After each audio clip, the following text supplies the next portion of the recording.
আসমান এবং নবমণ্ডল ভূমণ্ডল, সাত আসমান সাত জমিনের মালিক কে?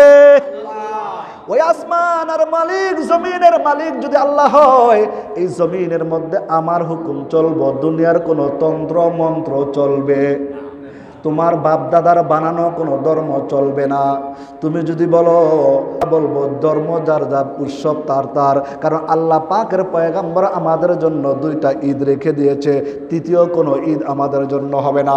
এরে মুসলমান, আল্লাহর গোলাম, আল্লাহ পাক রব্বুল আলামিন মানুষকে গুনাহের মাত্রা দিয়েছে, গুনাহের আসবাব দিয়েছে, কিন্তু গুনাহ হয়ে যাওয়ার পরে আল্লাহ পাক রব্বুল আলামিন বলতেছেন, বান্দা তওবার দরজা তোর জন্য আমি খুলে রেখেছি, 24 আওয়ার তুই যখন আসবি বান্দা, আমার দরবার আসতে কোনো তোর সময় আর দরখাস্ত লাগবে না। দুনিয়ার এমপি মন্ত্রীর কাছে তুমি দেখা করতে যাও, ডাক্তারের কাছে দেখা করতে চাও, দুনিয়ার কোনো বড় মানুষের সাথে তোমার মোলাকাত যদি করতে চাও, তাদের সাথে দেখা করার জন্য তোমার জন্য একটা টিকিট লাগে, টোকেন লাগে, সময় লাগে, নির্ধারিত দিন তারিখ লিখে রাখতে হয়। আল্লাহ পাক রব্বুল আলামিন ঘোষণা দেয়, বান্দা না না না না না, আমি আল্লাহর কাছে তোর কোনো নির্দিষ্ট সময় নাই। ও বান্দা, গভীর রাত্রে তুই বিপদে পড়ে গেছিস, তোর কেউ নাই, কারণ আমি আল্লাহ তাআলা সমুদ্রের মধ্যে মাছকে ওই পানির মধ্যে বাঁচাই কে? না না কোনো ফ্যাক্টরি আছে?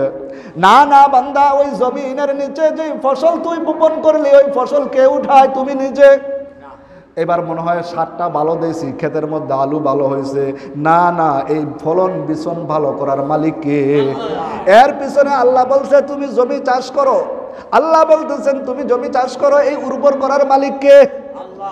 দেখছেন, বৃষ্টি না হয় আপনি খেতে পাইপ দিয়া যত পানি দেন জমি উর্বর হবে না। আল্লাহ বলছে আনজালনা মিনাস সামাই মাআ, যতক্ষণ পর্যন্ত আসমান থেকে বৃষ্টি না হবে ততক্ষণ পর্যন্ত জমি উর্বর হবে। যখন জমি উর্বর না হয় তাহলে ফসল কি হয়? কিন্তু আল্লাহ পাক বান্দাকে মাঝে মাঝে শিক্ষা দেয়, বান্দা শিখে রাখ, বুঝে রাখ, সব কিছুর মধ্যে আমি আল্লাহ রব্বুল আলামিনের কাছে বান্দা তুই চাইতে থাক, চাইতে থাক। কিন্তু বান্দা গুনাহ হবে, কিন্তু গুনাহের আসবাব তোর ভিতরে আল্লাহ দিয়ে বানাইছে, গুনাহের পরে তওবা করতে হবে। কি করতে হবে? সাহাবায়ে কেরামের নমুনা